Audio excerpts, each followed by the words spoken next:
This week on the Dirthead Shed, it's tons of work on the purple Jeep for the Matt's Offroad Games. Steering, suspension, 3-link, and I gotta build a roll cage. This is just wild. It's so much, and it's so cool. I dig it. Hope you dig it too.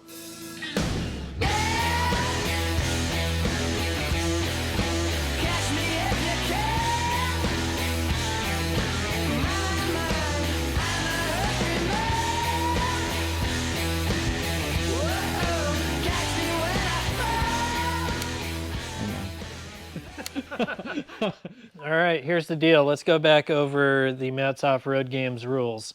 Basically, I'm in the Cheap Jeep Challenge part of the Matt's Offroad Games, and the rules there are coil. It's got to be on coil springs, which this thing comes with that stock, so that's good. It's got to have a roll cage, which it has a roll cage in stock form.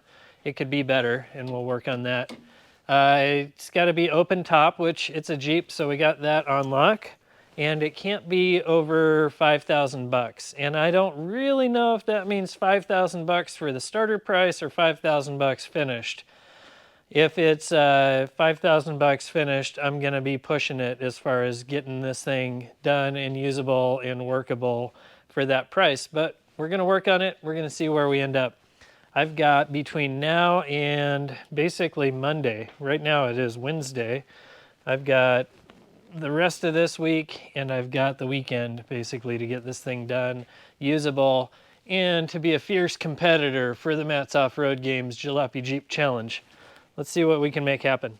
Pretty sure last week we left off with me cutting and grinding brackets off of this thing, off of the suspension, and off the frame.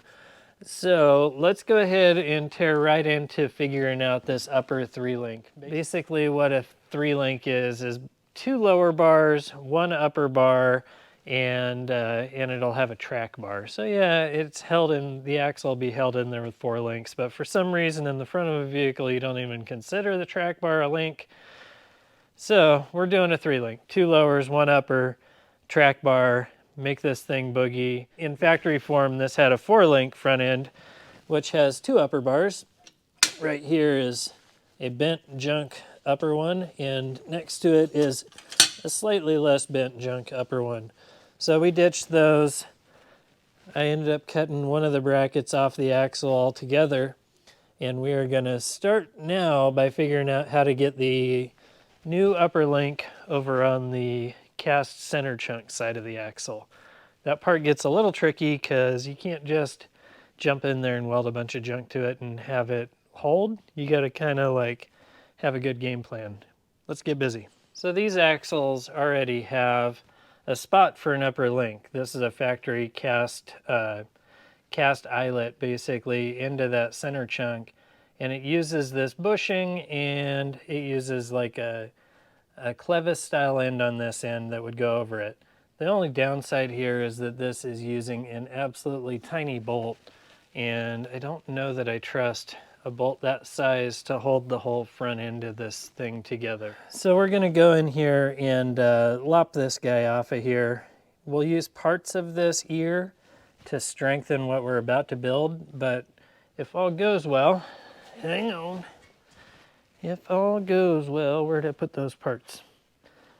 If all goes well, we're gonna use some of this stuff that I have floating around and make it all work and build an upper link that uses larger bolts, bigger heims, and is adjustable. So I've got a few parts left over from other kits. If all goes well, we'll end up with something that is overkill, complete overkill, because these big 1.25" heim joints are massive overkill for this little Jeep. I'm gonna go ahead and cut that ear on here and get that thing out of the way. And then we'll start laying out what we're gonna do to put everything back together. No?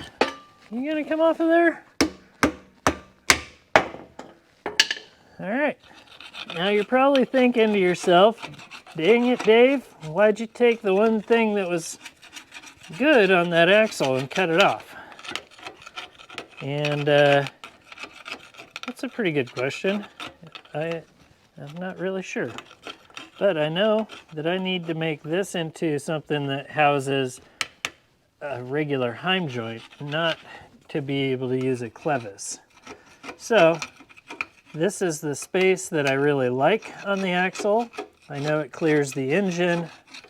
I know it, if I cycle this thing up and down, it's going to clear all the stuff that's above it. So I'm going to go ahead and utilize that space, but we're going to make a new bracket that fits here that is actually going to lock in place to this existing ear.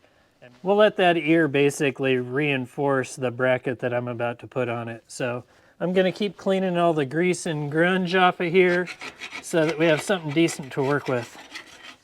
All right, after a whole bunch of cleaning and scrubbing and using all kinds of stuff to get this thing cleaned up, all the grease is kind of off this differential.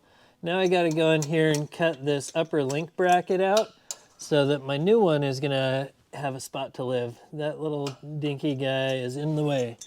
Let's cut that thing off of there.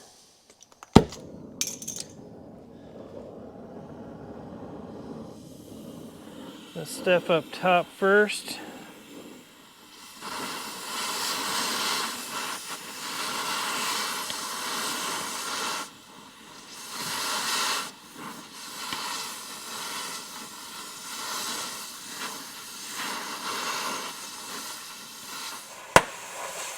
You gotta be a contortionist to get in here and do this stuff. Oh. Come on. That's a little less uncomfortable. I'm just trying to scarf off these welds and not blast holes in the frame. There we go, come on.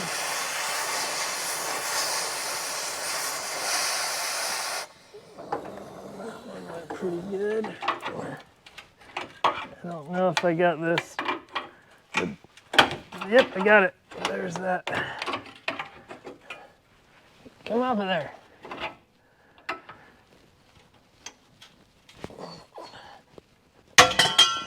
Got it. Now I got all kinds of room to put a new bracket in there. Cool. We're getting it. The bracket's all cleaned up off of the frame here. The ear is all cleaned off of the center chunk there. I've got the old link bars here, and I just was going to kind of show you how the upper one was about 1.5 inches shorter than the lower in stock form, and I want to get them closer to like the same length or have the upper one just a shade longer than the lower. Basically, this was an access hole for that upper link mount. So I want to try and get the new pivot back here a little bit and up just a little bit. But basically what I'm trying to do is make it to where if the upper link bar is a little bit longer than the lower, as it droops out, it doesn't pull the pinion down quite as hard. It'll help keep the pinion up just a little bit, which is good for drive shaft angles when you've got kind of a short sweep. The only downside there is when it cycles, the caster will change quite a bit. So you want to make sure that at your ride height, you have your caster set to where it's really good and doesn't change too much while you're driving, because that can make it squirrely. I'm going to go ahead and use this bracket. This was just a leftover link bracket from, I have no idea what really, but it's either a Barnes or a Rough Stuff bracket. And I had already welded it together, and I just went through and I put a little notch in that corner there and re-angled it. So this will sit on the frame rail, and it'll actually pivot a little bit so that it's pointing at the direction of the where the upper link's gonna go. It'll all make sense here in a minute. I'm gonna go ahead and set this thing up here and tack it and see what it's telling me is the next move. One more little tack up in here.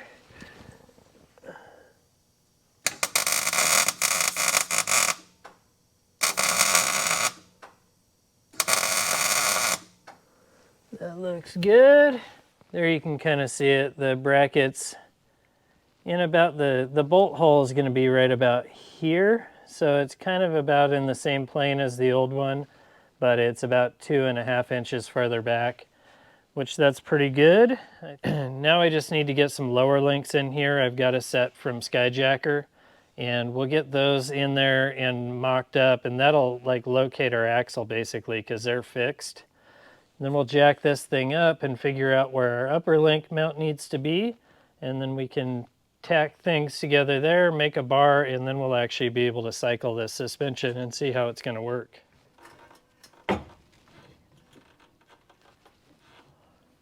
Seems like, there it goes, the drive shaft was stuck. What is going on there?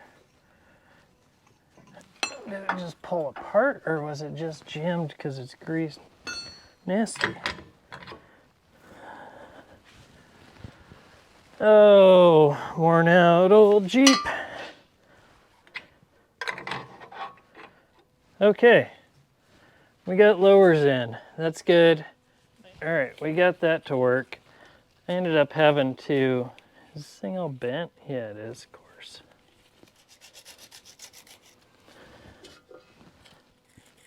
There. That fixed it. I ended up having to use a ratchet strap to pull the axle forward. It was just fighting like crazy, and then it just pops. It turns out the slip yoke on the drive shaft was just probably never greased, and it's just nasty in there. We've got lowers in. Now we can kind of figure out where the upper's gonna live. Yay, we're getting there. We're getting there. For the upper link mount, I've got this super universal bracket. It's made to go like right on an axle tube, but I am going on top of the center chunk, not the axle tube. So I'm going to go ahead and just chop this thing in the chop saw and get it down to sort of a height that I can start really fitting it to that cast center chunk with. All right, now that thing's a little better height for sitting up on top of that differential housing, and then we can sort of start like fitting and clearance in and make this thing actually fit properly. That fits okay in that spot. It's aiming right where it needs to if I put it like right there. So now I just gotta kind of fine tune this thing until it fits down on there better. After a bunch of back and forth, I've got this bracket kind of fitted pretty darn well. It's gonna end up living right there. I've got a joint in there so that it keeps the right spacing, and we're gonna go ahead and I'm gonna go ahead and heat this all up with a torch, try and burn out some of the impurities, get the cast iron up quite a bit hotter than it is. You typically want to preheat cast steel before you weld it, and we're gonna go ahead and TIG weld it, and we're going to use that super missile rod that I use all the time. So let me grab the torch and we'll warm this thing up, and then we'll get to tacking this together.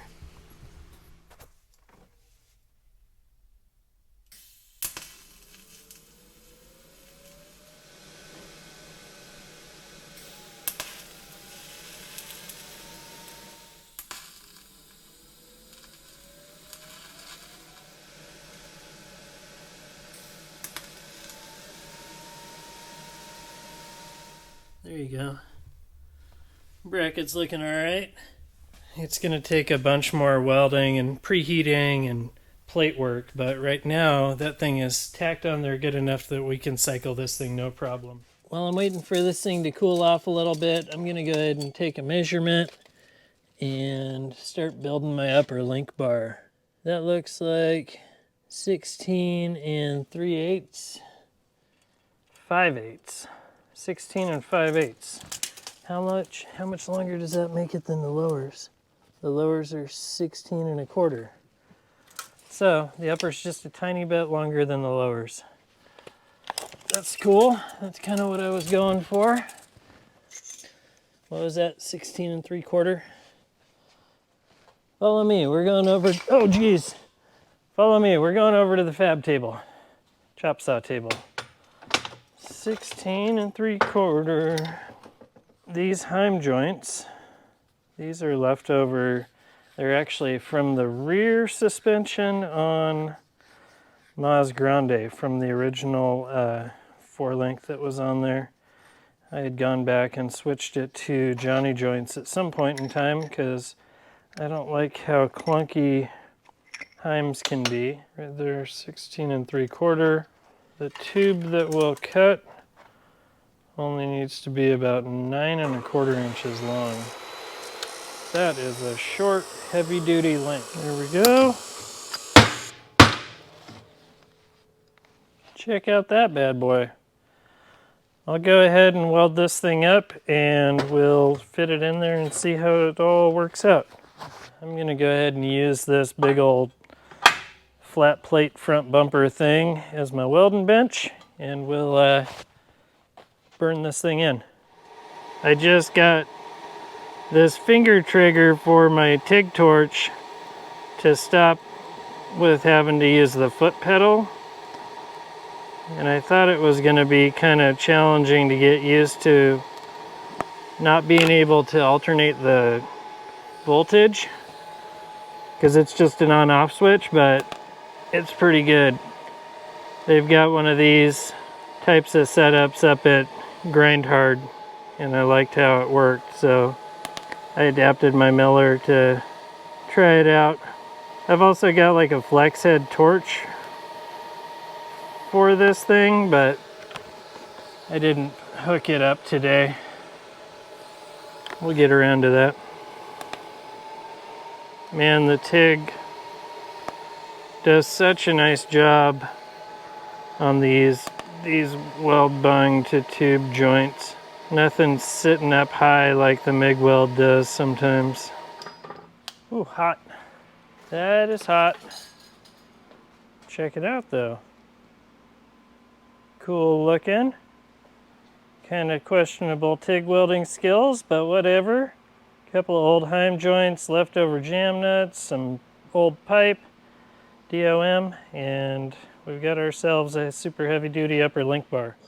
Let's see if this thing's gonna work. Man, it is hot. You can see my hands smoking. Thank goodness for gloves. Whew, man, it's hot. There we go.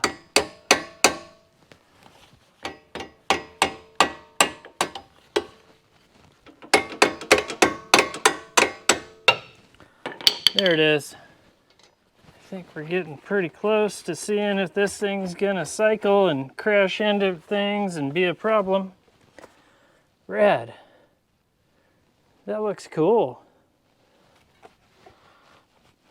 Get my caster set kind of where I want it. I'm gonna shorten this up a little bit. All right, let's get this floor jack and see how this thing works. We're not gonna worry about the track bar yet. We're just gonna see how this thing works as far as the 3 link bars go. Gonna have to get the taller jack.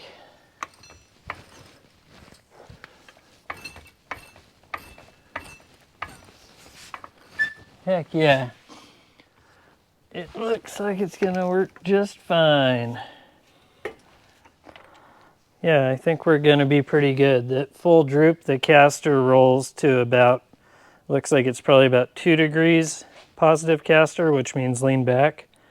At ride height, it should be about 5. This is gonna work really, really well. Dig it. And we jacked it all the way up to full compression where the bump stops were crashing, and we had plenty of room for the drive shaft to the link bracket there, so I think we're good on that. Making moves now. We're making moves. It's Thursday. I ended up staying pretty late last night and worked on that front upper link bracket to where we've got the whole upper tab is like welded to the cast center chunk. I've also got this little plate work down the driver's side that goes to the spring mount. Sort of ties like the center chunk, the tab, and the spring mount all together. I'm using that super missile rod on anything that is tab, plate, and getting welded to the cast.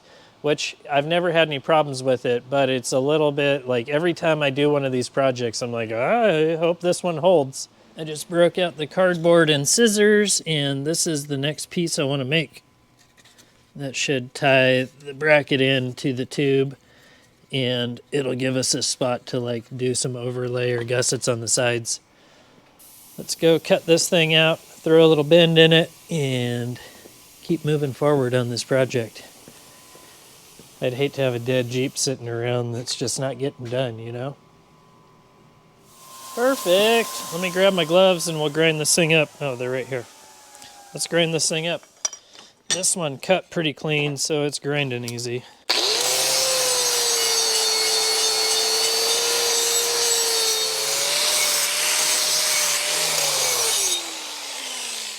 I gotta put a little bend in this plate. Let's go try my new little press brake attachment. Just needs a little bit of a bend in it.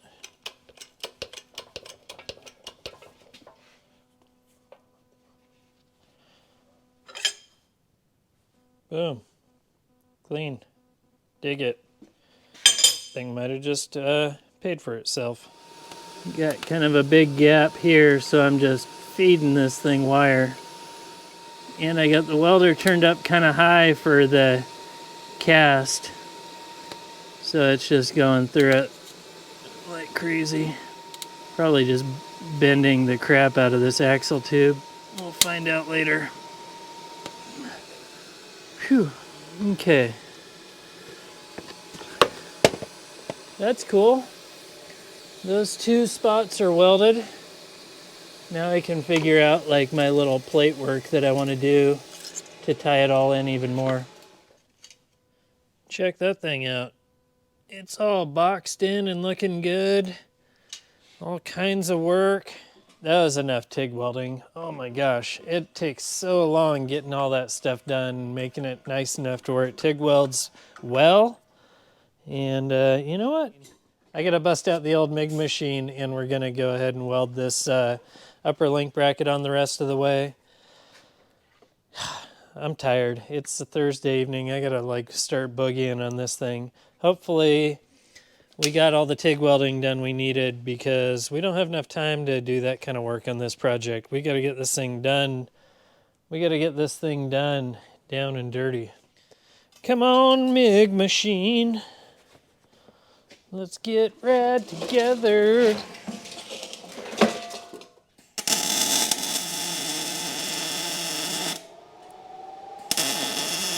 Sounds good.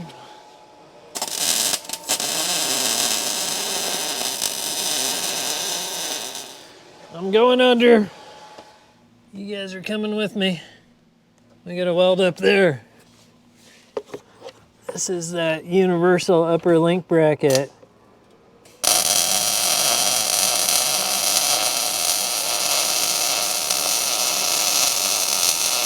We're buzzing this 1/4 inch plate onto this like less than 1/8 inch frame rail. And holy cow, that welder is ripping.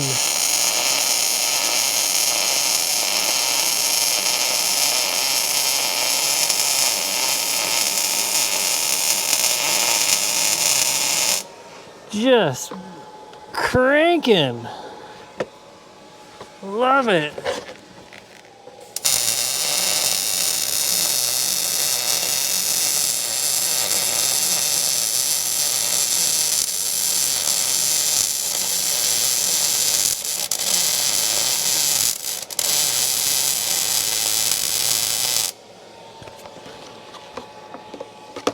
That's pretty good.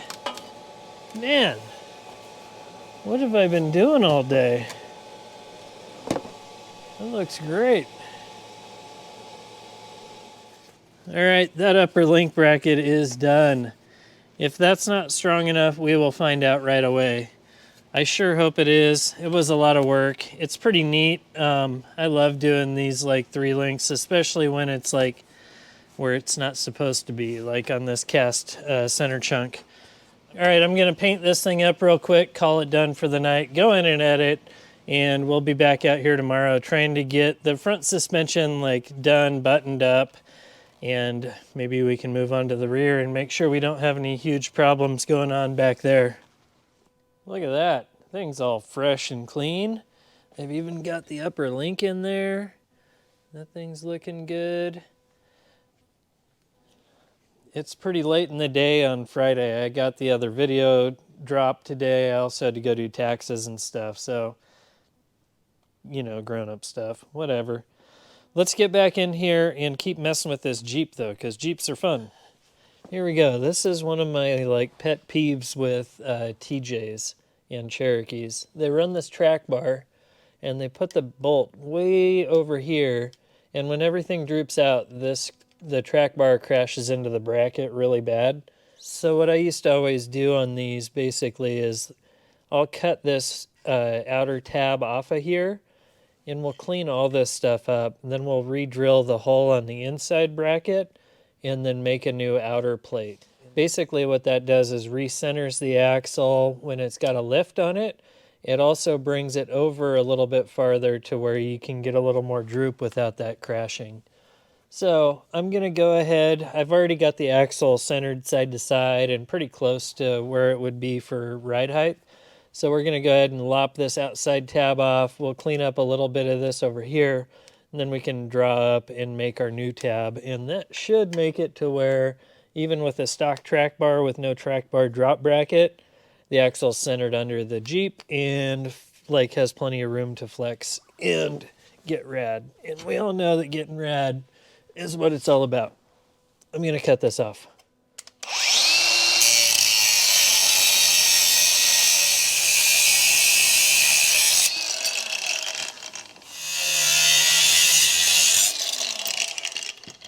Ha. Now we got all the room to work with.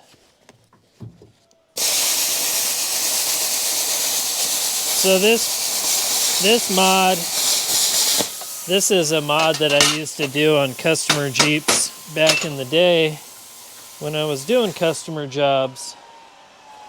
When I first got into Jeeps, TJs were the new Jeep, and was kind of doing a lot of this stuff, just making them better and fine-tuning things so they just worked better than they would if you just like either threw some lift kit on it or, I don't know, lifted it too much.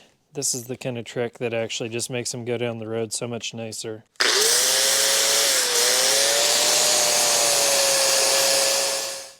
see how this thing's gonna work.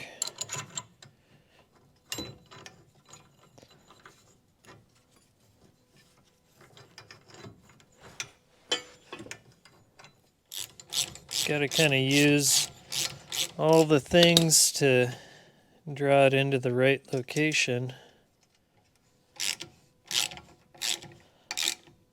There we go.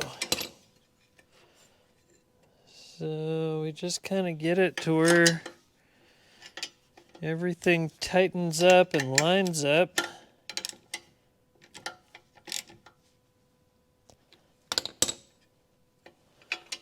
And boom, we got ourselves a good spot to put a nice strong weld on it. And I may do like a little filler piece for here. And then I'll do a little triangle here, and bam, we got a adjusted track bar mount. So we got a centered axle without having to use some drop track bar bracket. All right, I'm gonna weld that thing up.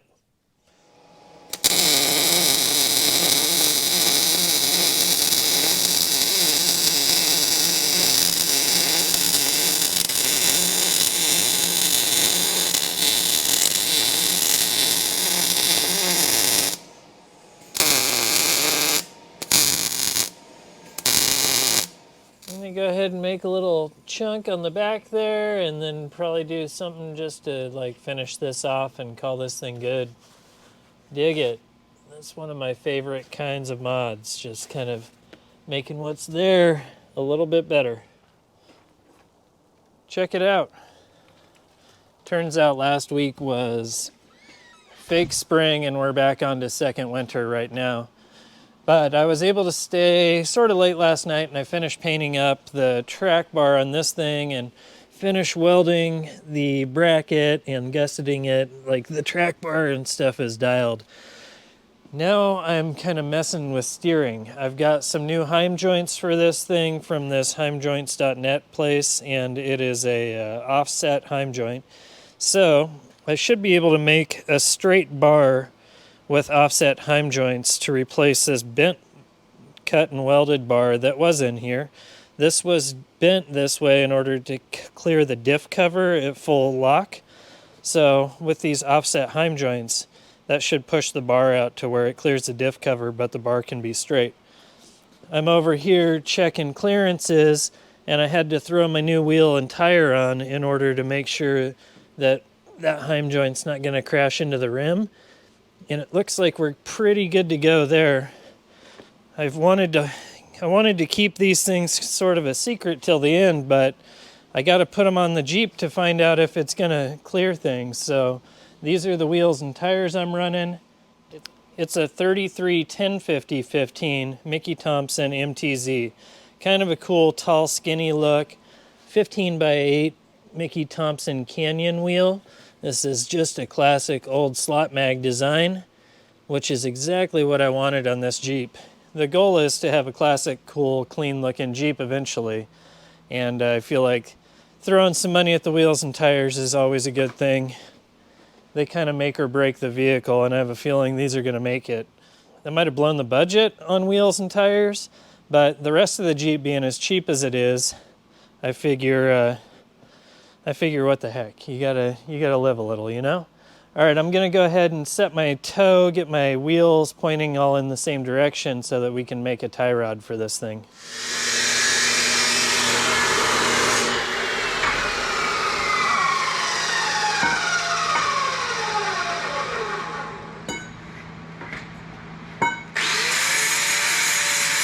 All right, the tie rod's just tacked together. I want to make sure it's everything's right about it. I've got the distance, the toe set, I guess you'd say. The toe is actually set right to, that's just over 62 and a quarter. And this one is right at 62 and a quarter, so it actually needs to come in just a tiny bit. Now we can find out if it clears all the things it needs to clear, mainly this bracket here and the diff cover. That works. We went to full lock. And there's something going on in these ball joints. There's a little bit of tension like right there, but I kind of feel like it's in the ball joints actually, and part of that problem.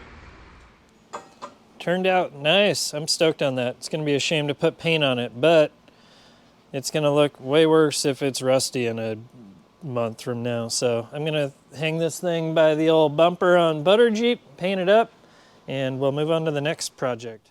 Tie rod just came out of the paint booth, and I'm getting that kind of sorted out. And Matt just showed up, and he's kind of tackling stuff like the transmission pan gasket and filter, which this thing's kind of nasty. We'll find out if it's good to go or not. I think Matt's going to bust out the tranny service, engine oil, make sure the transfer case has oil, and then mess with the shifter linkage. Yep. I think that's it. Yeah, hopefully this thing's not garbage. It's all dented up, so we need to like hammer some dents out of it. I thought about buying a deeper pan, but I totally flaked on that.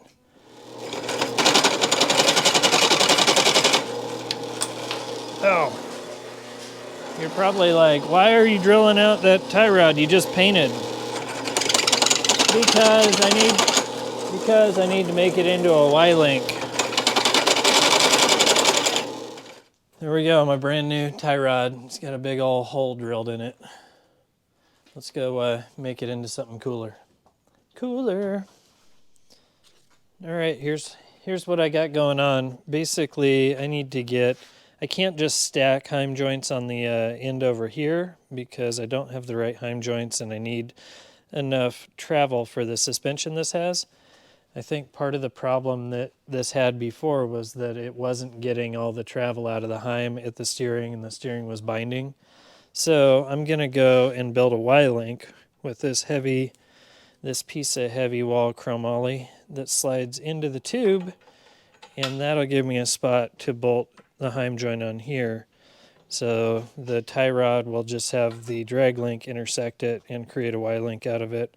I'll probably end up doing a little tab for a double shear on it, and that thing should be good to go. It'll give me plenty of travel with the high misalignments on the Heim there, and we should, I don't know, we'll find out if it works. I've done stuff like this before and it's worked in the past, but that doesn't mean it's gonna play nice on this truck.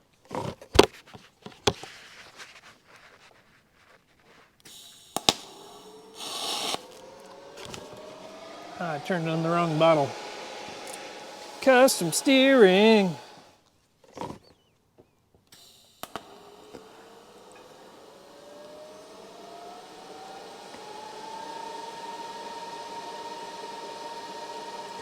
Yeah.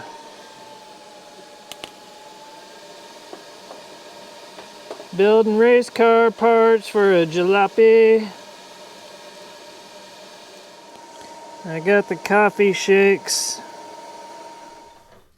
Matt's over here trying to dial in this dipstick tube. I think it's a universal one off of not this vehicle or something. So he's going to move the tab so it actually bolts to the block. I got this half-inch sleeve welded in here. Things should be good to go. I'm going to go ahead and set this thing up, and then we'll figure out how to build the drag link. Once the drag link's in there and the steering is functioning, then I'll go in and I'll double shear stuff. Ah, so cool. Race car parts. Race car parts. Matt's got the tranny pan service all done, and the dipstick is operational and back in there, so that thing's kind of good to go. I think he's going to mess with transfer case, shifter, linkage, and oil in that. And then I'm still here messing with the steering. I got the thing to where it actually has a tie rod and a drag link, and we're attached to the steering box. So now we can cycle this and see if we're good or bad. I kind of wanted that Heim joint on top of the pitman arm rather than below it, but it crashes into the radiator tank when you turn. So let's see if this is going to work or not.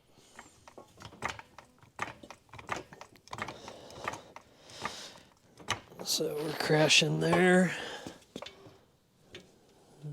So we're crashing there. That's not good. So the pitman arm, the tie rod does need to go up a little bit higher. So I'm going to end up having to basically modify that pitman arm like crazy. Let's go droop. Everything seems good other than the fact that we were crashing here to here. So that needs to go up a little bit, but not so high that when we steer it crashes into the radiator. Remember when I was working on Butter Jeep and the steering drawer provided? Check this out. I just found 2 drop pitman arms. We can go and explore a little bit and see if one of these might make this job a little bit easier. That'll be cool if it does. I've got the drop pitman arm in here. I drilled it out for the 5/8 bolt, and it brought things down to where they'll clear the radiator, but I have a feeling we're going to crash into the tie rod's going to crash into it way before we get into the bump stops. Yeah, lower your side down just a little. Yeah, not good. We still got 1.5 inches before the bump stop. Dang, what are we doing? What are we doing here? All right, I'm gonna have to build some sort of pitman arm, at least to where we can raise this up about 1/2 inch. That'll bring that up about 3/4 of an inch, and it'll give me something to double shear off of. So this drop pitman arm is a better starting point than that other one was for sure. All right, I'm gonna pull this back out of here and start chopping on it. Homebrew pitman arm. Don't do this at home.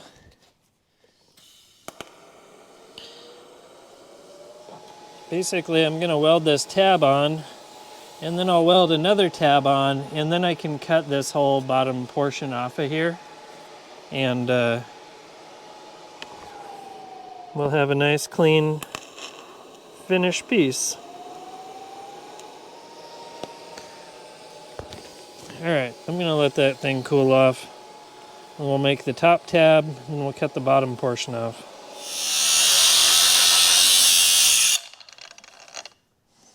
Get those out of there.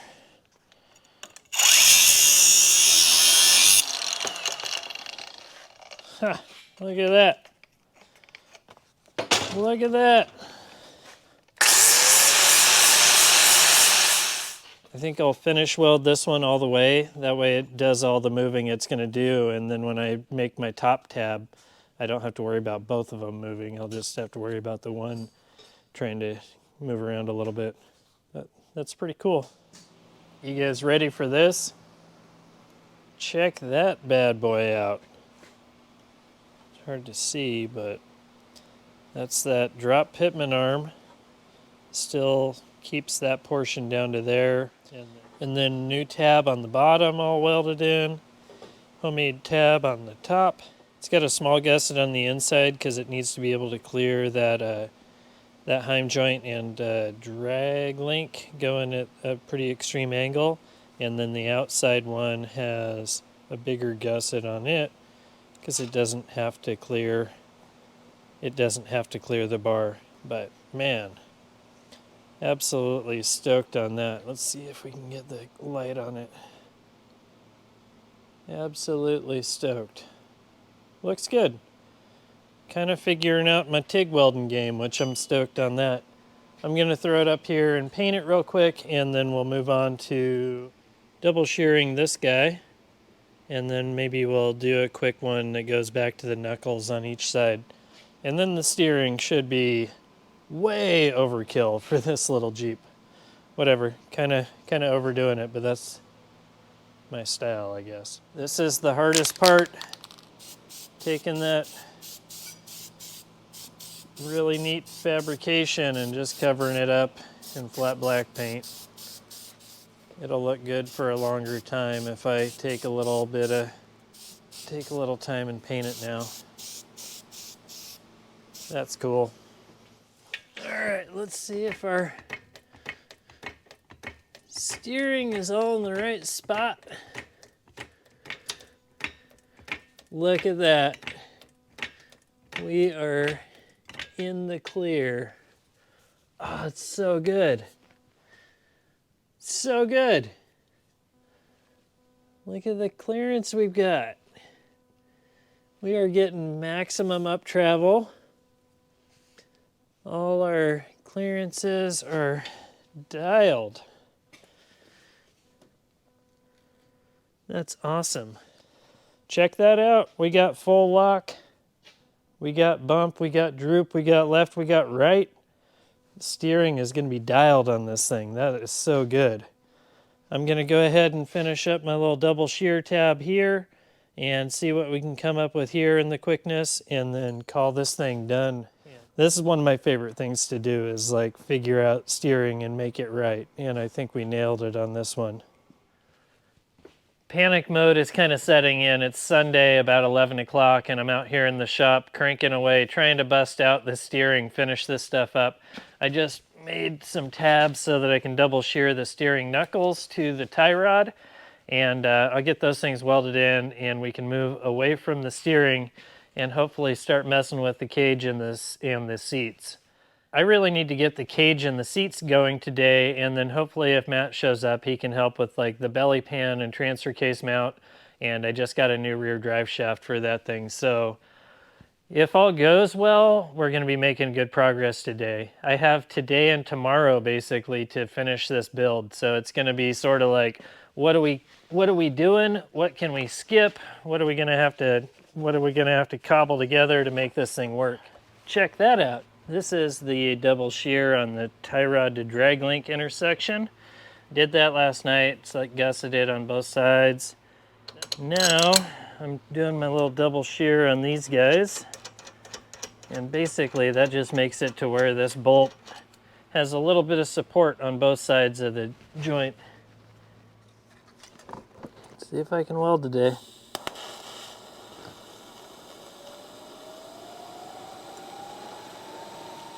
Oh, dipped it. Recovered. I'm going for a second pass just to kind of get a little more filler in it and smooth it out a little bit. Wrap the corners a little bit.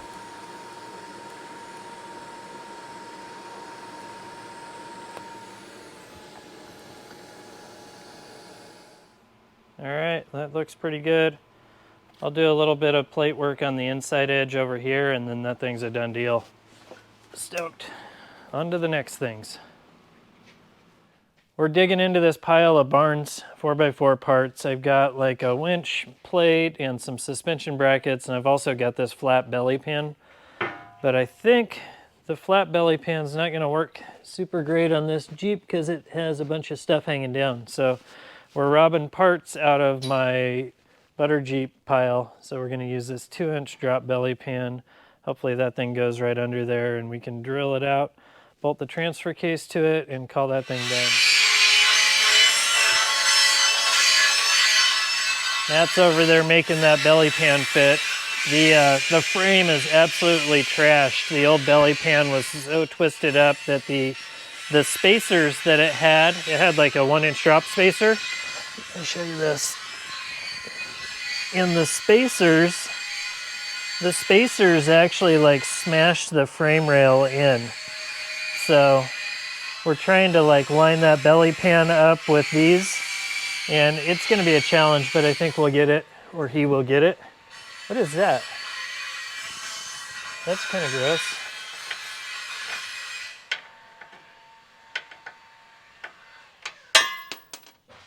What is this? Oh, that's that thing that was on fire. Ugh. Matt, I found the thing that was on fire in the frame the other day. Oh, did you? What was it? It's like a mouse nest. Looks like a bunch of carpet padding. Well, of course you have to have a mouse in it. It wouldn't be a rig that you own if it didn't have a mouse living in it. So. Look at this. Oh, it's so gross. Ah, there's that part that was on fire. That smelled pretty bad. Junk. Junk.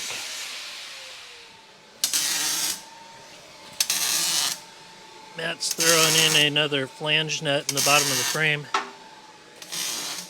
The stock belly pan wasn't symmetrical, like one corner of it's pushed farther forward, and the Barnes belly pan doesn't work that way. So throwing a new flange nut in there, burning his armpits. Good to go. I'm trying something new. Seymour Paint sent out this cast stainless look.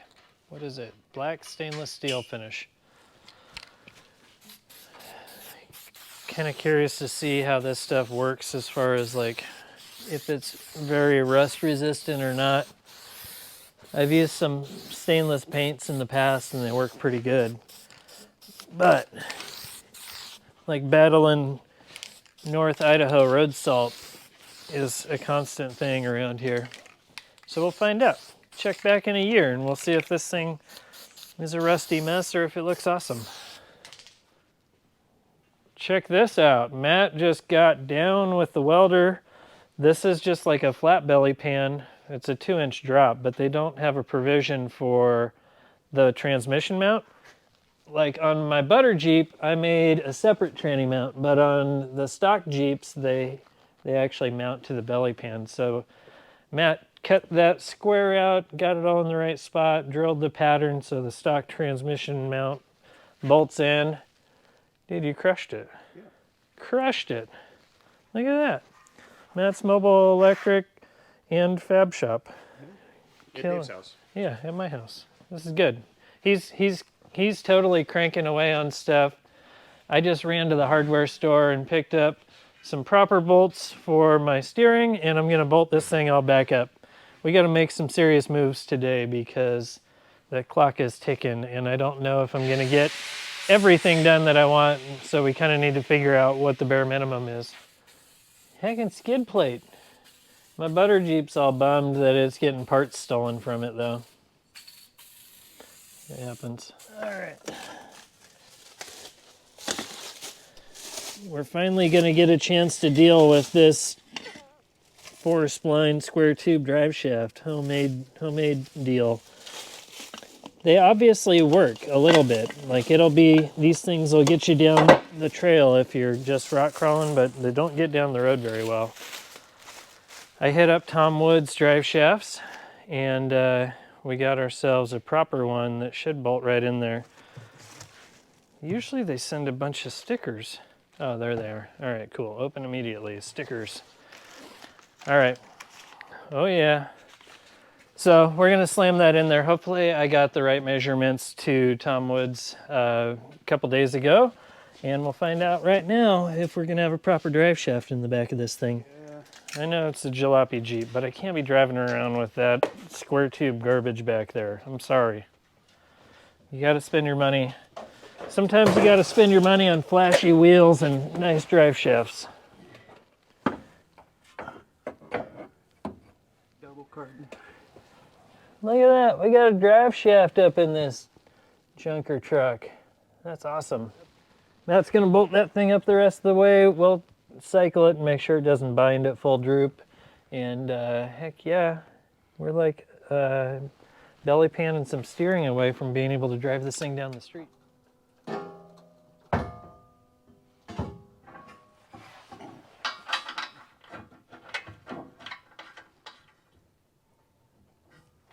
So close.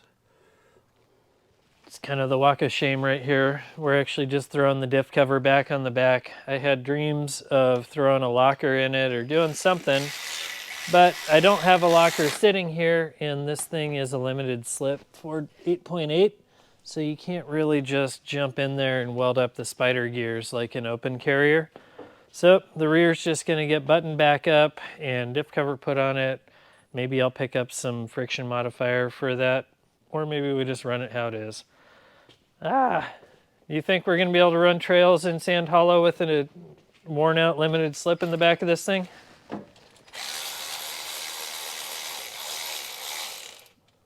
Yeah, you will. That says we'll be good.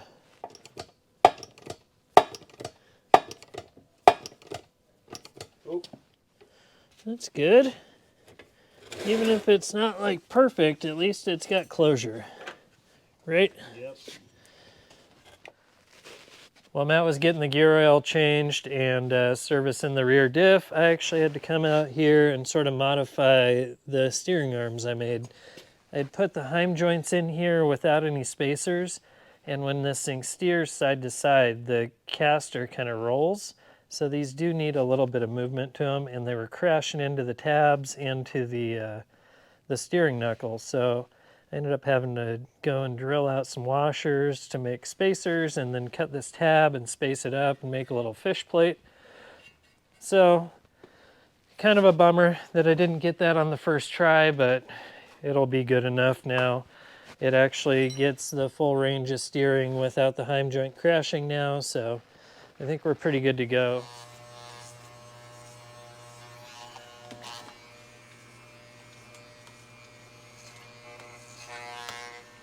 I am so far behind on this Jeep. I'm like kind of freaking out a little bit because it is Monday. I need to be on the road tomorrow, heading down to Utah. And I still gotta build like a roll cage in this thing. I gotta build seat mounts, seat belt mounts, get it back running and driving, finish the suspension,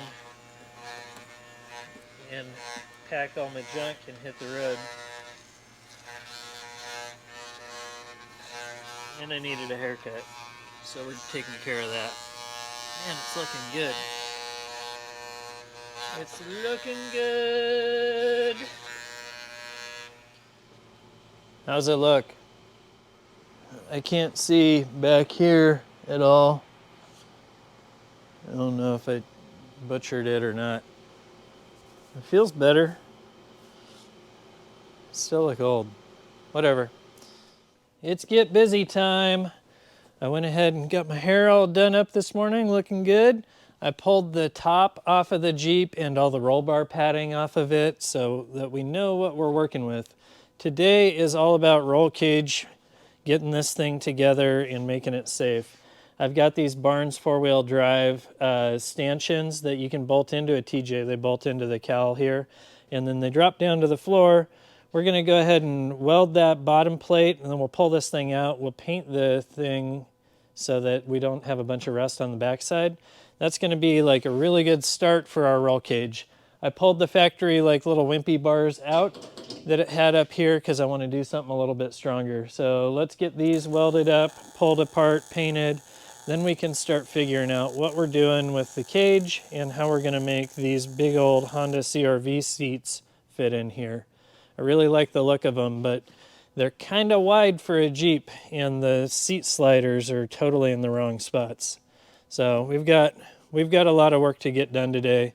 Got to kind of power through it. All right, that thing can come out of there. I can finish weld this thing outside of here, and then there's a little fish plate that I need to add on here just to kind of help strengthen this little area up. I'm gonna weld these up and then we'll paint them. So this little plate just kind of strengthens the area where the tube is going to intersect. The crossbar will weld on the back side of that. Let me go ahead and finish this one off. I just cut and ground on this piece of 1.5" 120 DOM. We're going to get that thing fitted in there and tack it in place. That'll be our crossbar across the dash, as well as a landing spot for the rest of the cage to basically land on. I'm not a big fan of taking away any driver visibility with the roll cage tube on the dash, but I think this one's going to be fine. It's down low and I'm basically going to have it resting right on the dash. I'm going to get a light tack on one of the sides and then I'll match the other one to it.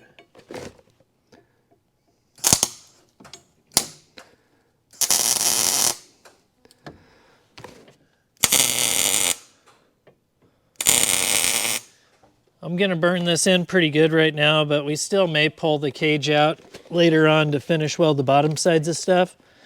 But I want to get as much done right now as I can.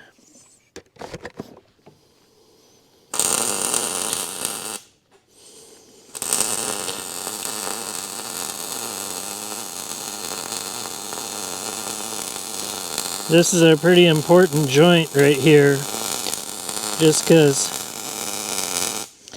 it's like a butt weld, basically, but its shear strength has to be really good. So I gotta make sure I'm really burning into that plate. Now I'm having fun. This is my jam. It's been a while. All right, I'm having a hard time with this ugly cage right here. Just the smash tube and like the like bolt-in joints and stuff like that. I'm really not feeling it. So I think what I'm gonna do is start my cage. I'm gonna do a bend like here, like I would do no matter what. But I'm gonna leave that one long, and then I'm gonna probably try to do like a slant back or like a sport back cage. Something rather than the, something sportier rather than the family style cage right now. I'm going to go ahead and build the whole thing out at 1.5" 120 DOM, which is kind of small diameter as far as like modern cages go, but it's a really good quality material, and if it's built right, it's more than strong enough. So I'm going to go ahead and get my angle kind of figured out that I want to start with, and that's basically going to be the starting point of this whole cage, figuring out how I want this tube to intersect and come past that and then make its way back to here. This is my angle, I call it my angleometer. Basically, it's just a protractor made out of 2 pieces of flat bar bolted together. It helps me figure out what bend I want. That's gonna be good. That'll probably come to there.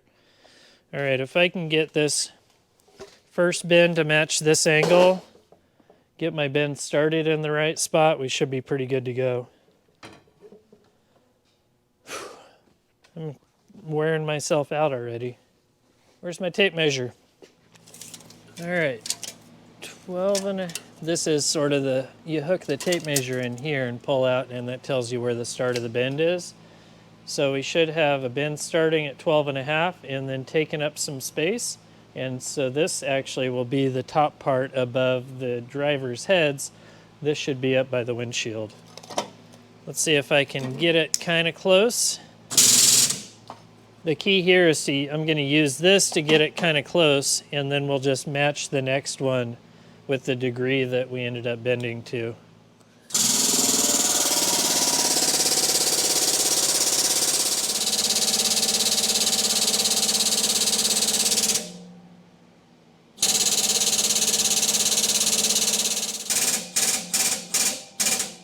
Right there, 56.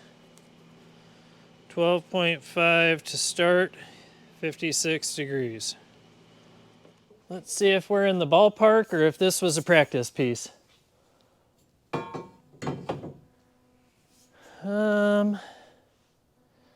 That definitely didn't do what I wanted it to. Okay, I like the angle. I just needed to start the bend more like 14 or 15 from the end of the tube. So if I add 2 inches to the end and I add about 2 degrees more bend, we're golden. All right, I'm gonna get this roll cage out of here. I bent up the other, oh boy. I bent up the other bend on this, on the tubes, while I was on the phone with my t-shirt guy. I am gonna be hauling, this thing's heavy. I'm gonna be hauling a bunch of t-shirts out to this Matt's Offroad Games. But even more importantly, I'm dropping a new Mas Grande t-shirt. That is so sick, so good. I don't have one yet, because that's how I roll. But they're on the website. They should be on the website basically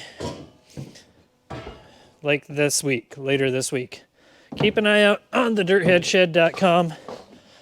And I appreciate you guys buying stuff because it really helps me afford to do dumb stuff like this. All right, I'm going to get that thing out of here and we will start laying out the actual cage. Let's see how this thing's gonna kind of look.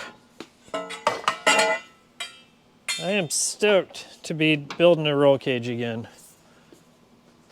It has been way too long. And this was like my jam back in the old dirt everyday days. Man, it looks good. I didn't screw it up. I didn't screw it up. Let me throw a little piece of tape up there so this thing doesn't fall.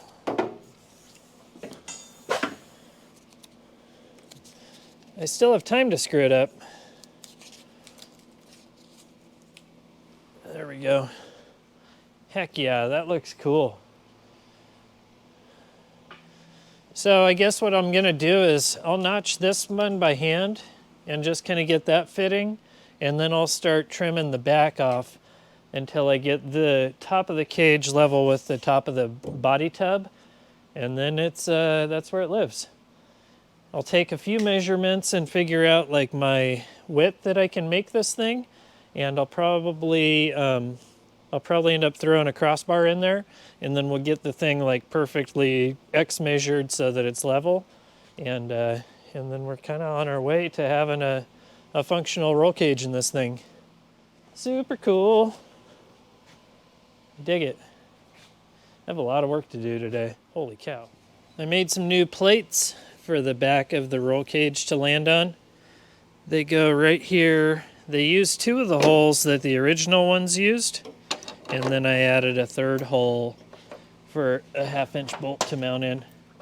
Let me tighten these up real quick, and then we can throw the dash bar back in, which I pulled out to paint and finish weld around the tubes all the way. And once that's back in, we can actually kind of start putting this roll cage together. It seems like all this, the plate making and like making things for the cage to land on, takes a little bit more time than the actual tube work, I hope. It decided to start hailing or grappling or kind of almost snowing. Let's go ahead and throw these tubes up in here, get them tacked in. I want to get I've got Matt coming over after he gets off work, and I kind of want to have these tubes tacked in place before he gets here. It's kind of a legit roll cage for a Jalopy Jeep. We're gonna get that like right against the weld there. I'm gonna lean it in about there, just because I want it to kind of split where the old windshield bracket went. Kind of follows the pillar, and it lands right there between those 2 mounting holes. Let me set the other one up, and then I'll stare at it for a minute and we'll tack it in. Cage is tacked in, the sides of it at least. Pretty cool. The dash stanchions and all that thing are good to go. Matt just showed up. It's a little bit after 4 o'clock, and I guess we're starting the night shift. I got lockers for this thing. These are Powertrax Grip Pro. It's like a helical gear limited slip. One's for a 8.8 with 31 spline, which we aren't going to mess with quite yet. We're going to try and pop an axle shaft out of this front Dana 30 and see if it's 27 spline. If it is, we're going to throw this locker in. If it's not, I've got a really expensive paperweight.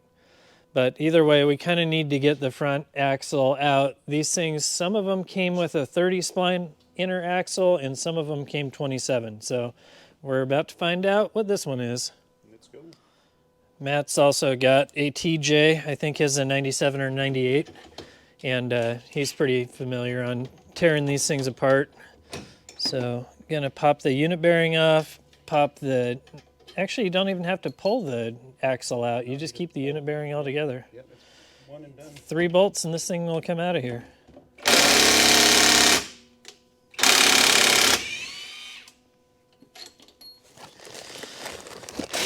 Grab out the locker. These things are cool. They're fairly inexpensive compared to most lockers. These things, I found one on Amazon for $3.95, but I think MSRP is like around 500 bucks. But if we can just slam, let's try it. If we can just slam this locker in this thing, oh, that's it. That's the money. If we can slam this locker in and have traction in the front of this thing, it is going to wheel so much better. Stoked. Stoked. I'm not even caring about the budget, but right now I think we're still $75, $80 under budget. Yeah, at least. At least. At least a solid 50. All right. Awesome. We're going to have a locker in the front of this thing, or a limited slip. This is a helical gear one, so they it's a limited slip, but they seem like they work a little better off-road than the clutch type ones. So regardless, this is going to help a lot. Sometimes these diffs, they like fall out, and sometimes you got to really work them. And it's all about the preload on the bearing. This one's actually pretty loose. It's just kind of cocked in there a little sideways. It's been re-geared at one point in time, so somebody's been in here and done a bunch of this stuff already. But look at that. All we got to do is pop the ring gear off, pop the bearings off, put the locker on, transfer the bearings and shims over, and in this situation, good enough's going to be good enough.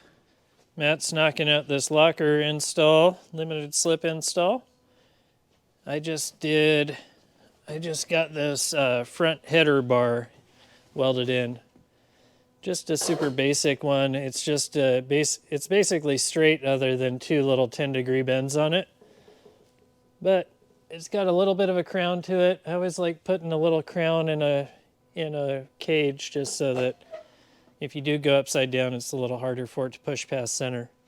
We'll move back to a bar that crosses over here, figure out some cool style to that, and then at some point I got to figure out my down bars here, and then we got to figure out seats and just massive amounts of other stuff. How's it look, Matt? Dude, it's looking really good. We got really nice backlash. It Yep. went in just perfect. I think it's going to be a winner. Had to kind of hammer it in there, and it's got good backlash. Means it's probably good to go. It's always cool when you can just slam a locker in and not have to reset the... It's always cool when you can slam a locker in and not have to reset everything. Alright. He's going to button up that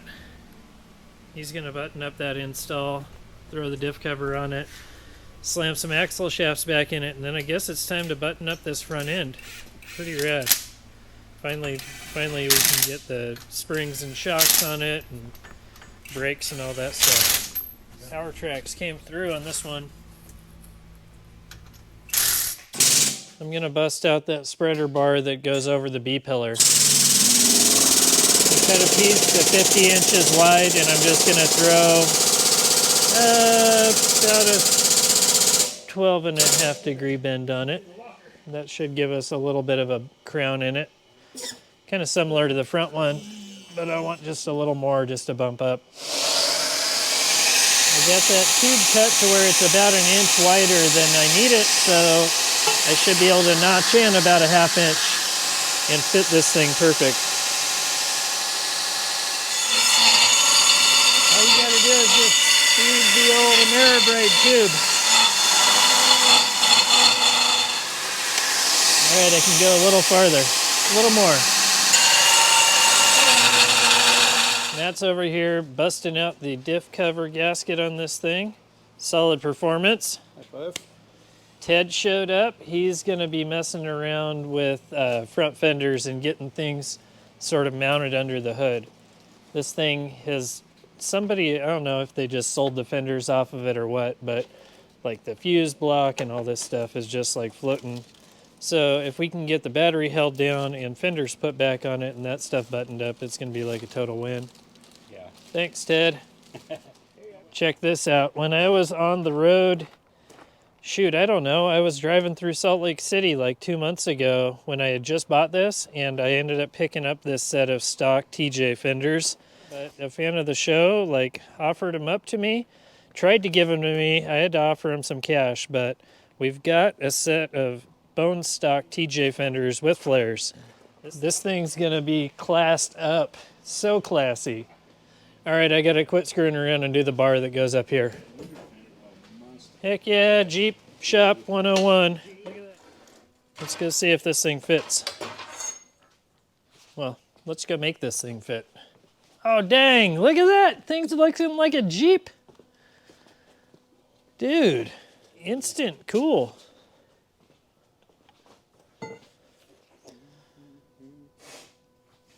I just got done sanding up and grinding and shaping these diagonal bars that are going to go up in here. Matt's got front brakes kind of buttoned up on here. I just picked up rotors and calipers at Napa, and then we're going with some Skyjacker stainless braided hoses, which are cool. These things are all DOT approved, so they should go well. I'm kind of curious if the original hoses might have been the problem. I've had hoses in the past, like on an old VW, swell up and cause brakes to stick. I'm kind of hoping that we figure out what that problem is, and it's something to do with hoses, calipers, or rotors, and we don't have the problem again. Ted's over there knocking out fenders and stuff like that, and I gotta get up here. I gotta get up here and weld this. Check this out, though. I just totally got reefed by the grinder. I don't know if you can see that, but I totally took the grinder to the belly. It ripped up my David Freiberger shirt. Dang it, General Mayhem's all trashed now. Right. These spreader bar, I don't know what you'd call these, triangulated roof bars, they're in. I've got them tacked. We're gonna burn these things in place and then kind of keep working our way back down. This will be a good spot to triangulate off the back here, and then that B-pillar is probably going to be what we need to focus on next.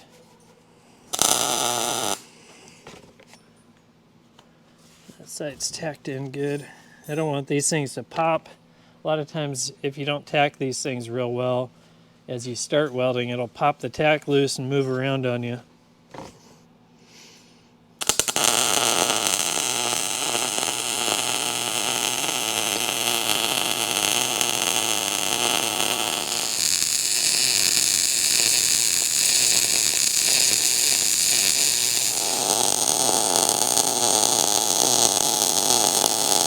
Ever since I got that ameribrade belt sander, my fit up has been way better on this kind of stuff.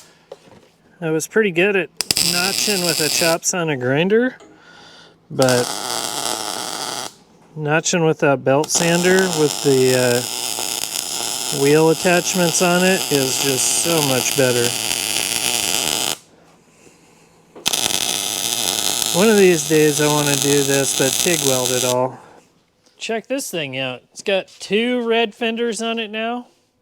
Ted's getting all this stuff sorted out. We were missing all the hardware, so we're kind of just digging through the box of random stuff that probably was from the interior and some of my random stuff. Matt's over here and he's got the front springs and shocks and brake hoses in. This thing is like becoming a legit thing. Remember like 3 hours ago when you were doing a locker? Yeah, that was today. That was today. That was after your day job. That's nuts. That's what we do to get her done. Yeah. We're getting close. I am, check this out. I'm messing with these brackets over here. I had to make these base plates so that my B-pillars have something to land on.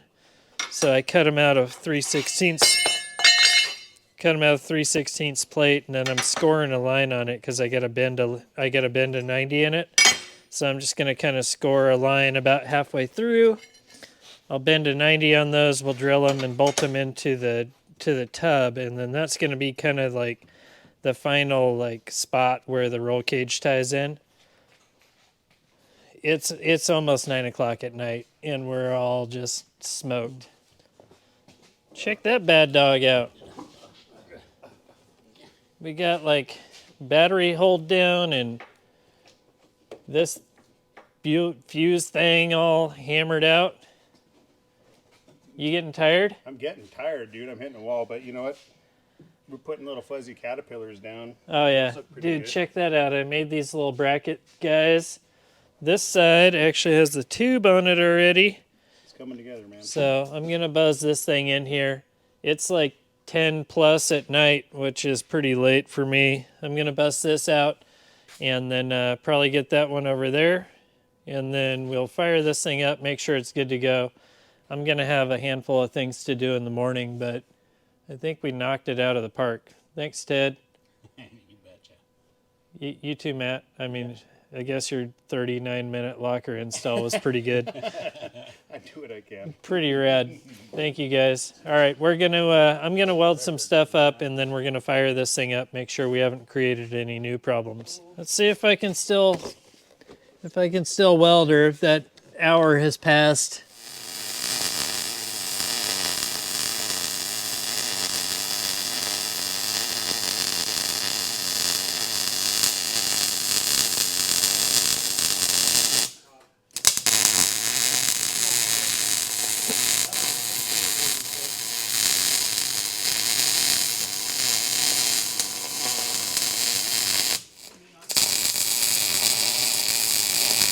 It's 11 o'clock at night. I got to get this thing buzzed in and then I can call it.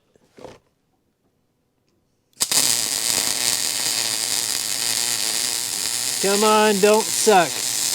Don't suck. Everybody's going to look at this weld. I can't see anything. Ugh. That's terrible.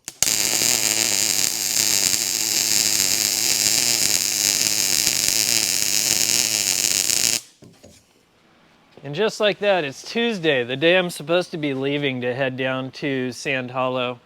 I've still got to button up some seat mounts in here, and I got to throw the rear suspension together. So there's still a ton of work to do, but it's amazing how much we were able to get done yesterday. I mean, yesterday morning, it still had the other top on it, had the other cage in it. It's got a full cage now.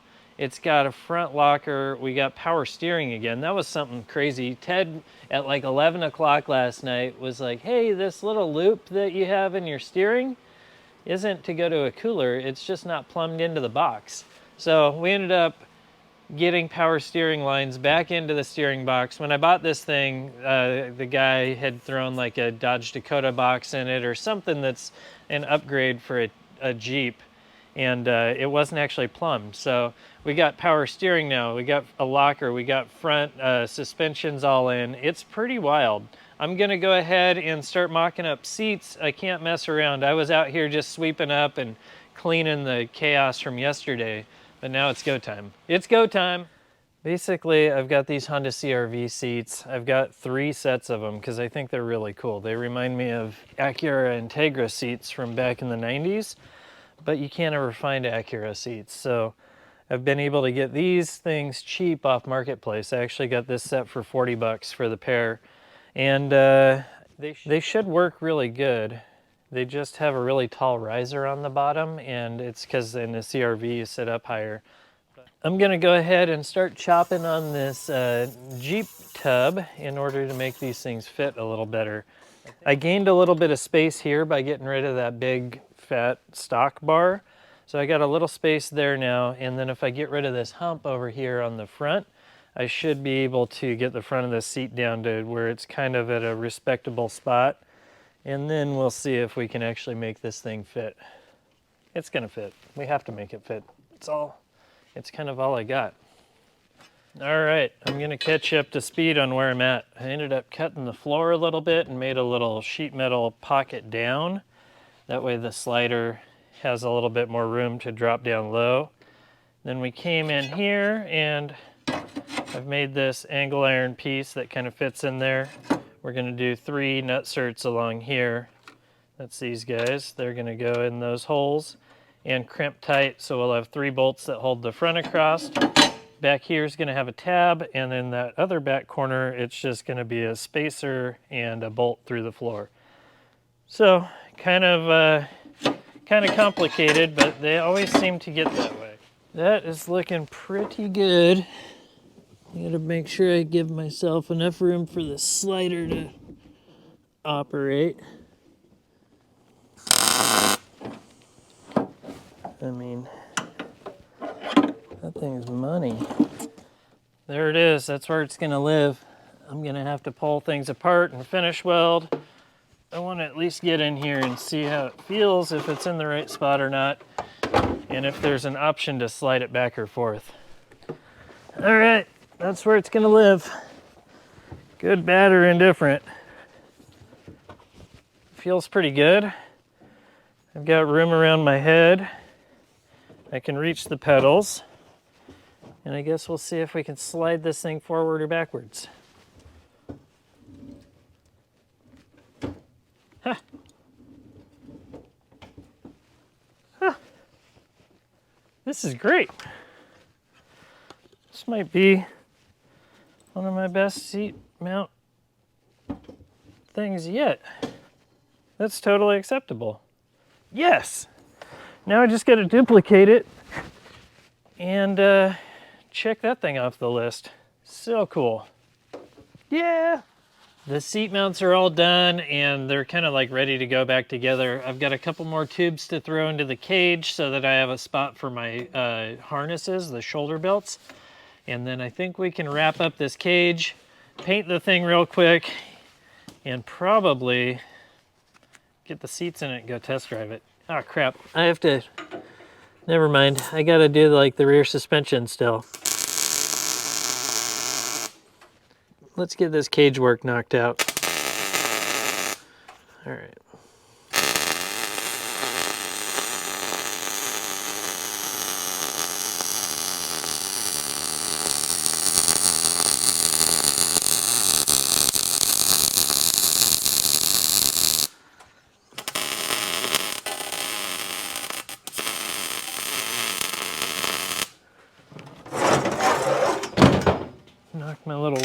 batteries off. Yeah, that's good enough. My thought on these sidebars too is that it helps tie the cage all together, but it also gives me some spots to tie gear and cargo and stuff like that down later on when this thing's getting used like a normal Jeep. All right, the harness bar is fitted. I'm gonna weld this thing up, and then I think that's it for roll cage for this this part of the job. It's pretty stout for a Jalopy Jeep Challenge thing. It's one of my favorite cages I've built so far, so I'm stoked. I'm gonna weld these up real quick, and then we can start painting this thing and finishing up some other stuff. Let's see how I want to get this. I think I'll go this direction.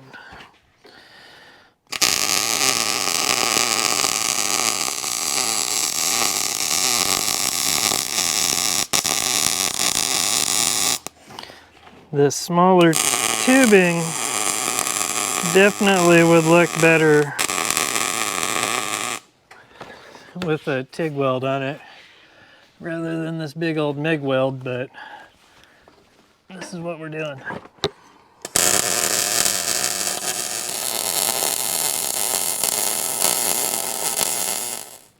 Gauge. Super cool. All right, I'm gonna paint stuff up so we can put the seats back in. While I let the paint dry on the cage, I'm gonna go ahead and try and get these new springs into the back of this thing. The other lift was probably about the same. It was probably like a 3-inch lift. This one's gonna be about a 2.5. I'm hoping though that these springs ride good and kind of settle in. Right now, it seems like it's gonna lift this thing a mile. Oh geez, just smashed the grill of my Mustang. Let's see if I can get this thing installed without hurting myself. This aftermarket kit to put this 8.8 in here, it's kind of funky because it has these pads that the springs slip over. There we go. Which is good because you like bolt a plate on there and have less chance of the spring like falling out. But it makes for kind of a challenge to put together. The old suspension, the shock shafts were bent like crazy. And I think it's just got too much travel or too much articulation, or these brackets down here for the shocks are welded on at the wrong angle.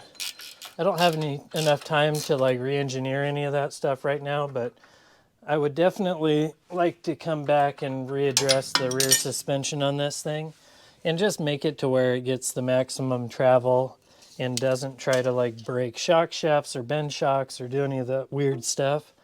But right now we're just bolting things on and we're gonna hope for the best. Look at this. You know how I was saying the other shock was bent? Well, I assume it was on this side because I can't even get this shock to the tabs without it crashing hard into the gas tank and like prying on it. So I'm gonna go ahead and just weld some tabs on next to those tabs, do this down and dirty. We're gonna do this down and dirty and quick and get this thing off jack stands and see if this thing's gonna work or not. Man, this thing is just fighting me today. We'll go with some of these little tabs that are some universal tabs that are made to go on a piece of tubing that is far smaller than this one. We'll try and get the shocks sort of in the same zone that they would have been in. Bugger weld! Make sure you put your bolt in to where you can get your bolt back out if you have to. It's like a trail fix, but in the shop.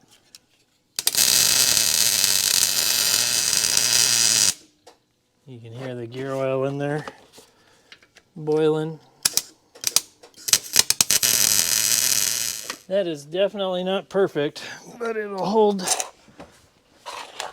for this trip. And cool that off before the bushing melts. As much as I want it to be better, the rear suspension is done. We'll have to revisit this one somewhere down the line. All right, I'm gonna zip tie these lines so they aren't gonna just get ripped off. We'll bolt the drive shaft up, and then we can take this thing, throw wheels on it, and get it off the jack stands. Here it is, the final, the jewelry. I guess you could call this the lipstick right here. Oh. We are closing in on it. Oh.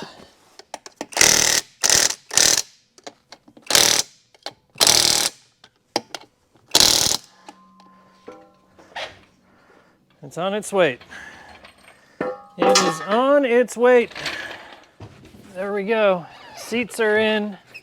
Seat belts are in. Throw the spare tire back here and try and get a little bit of weight over the rear axle, and we can go drive this. I'm excited to see if it's good or bad. We did a lot to it, man. Holy cow. Holy cow. Need a ratchet strap for that.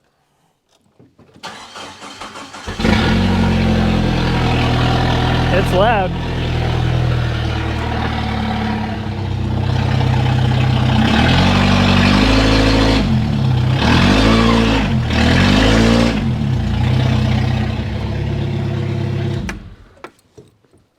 There's a major problem. There's a major problem. The front end is just locked up. Locked up. Brakes, probably.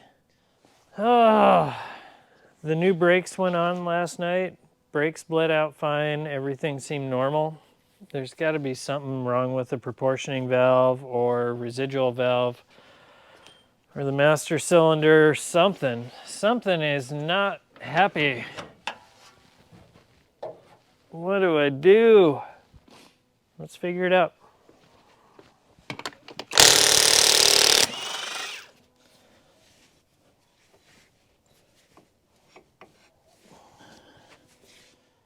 I think the rotor is grinding on the steering. Yeah, you can see there the rotor is grinding on the steering.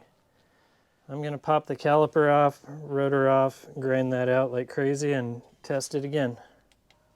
Give this a little test too.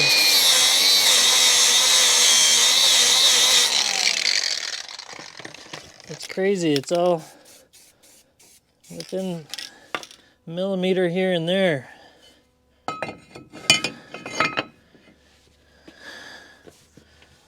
Let's get this caliper back on.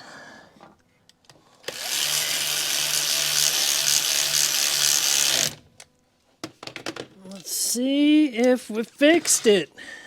Everything is awesome. All right, we're gonna go ahead and just space these out. See if we can cure the problem without reinventing the wheel, literally. Throw a lug nut on here so that it kind of holds everything in position while I get the brake caliper back on. So far I think we're getting there.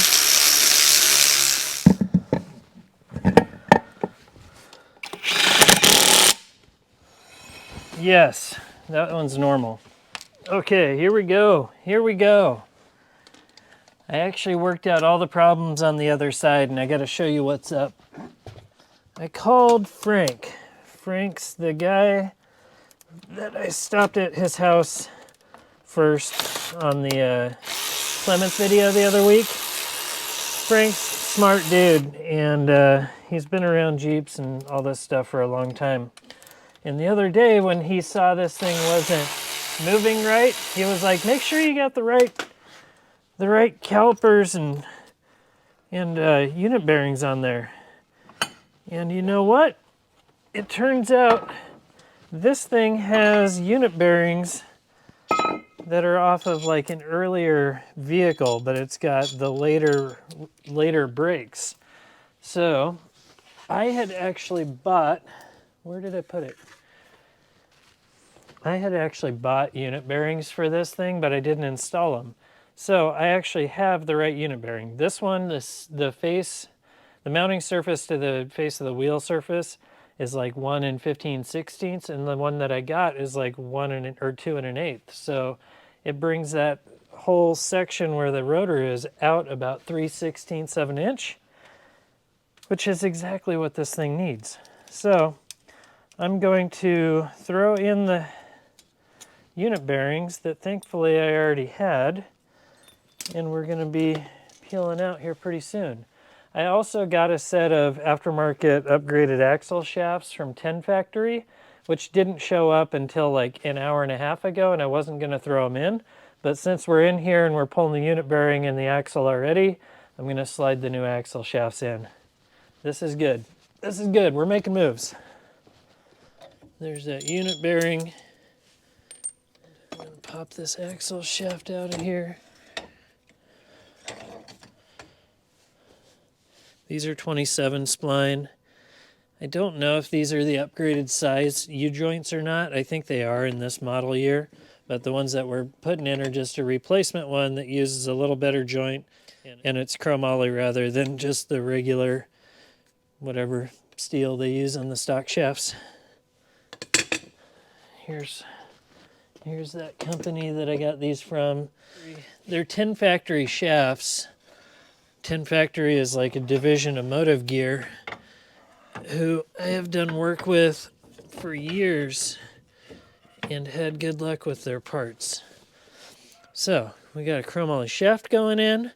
This is that new unit bearing. I bought these at Napa the other day.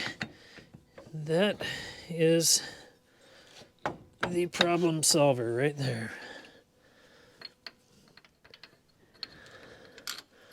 It is absolutely amazing how quick you can get these unit bearing axle assemblies in and out. There's supposed to be a little dust shield on there to stop the backside of this unit bearing from getting muddy, but we're just going without it. There's also supposed to be a backing plate here, just to keep rocks and stuff from getting into the backside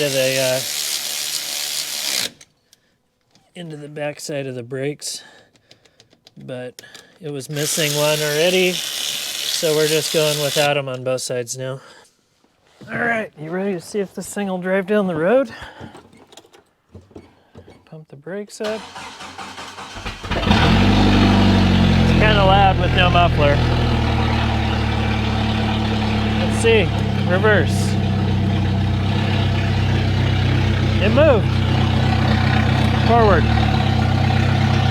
It feels normal. All right, let's get out of here. Woohoo! It's moving under its own power.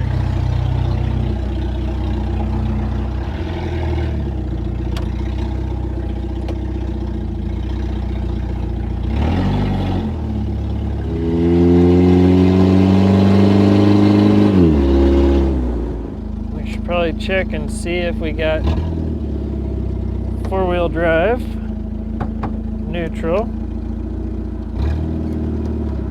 Let's see if we can get it into 4-low.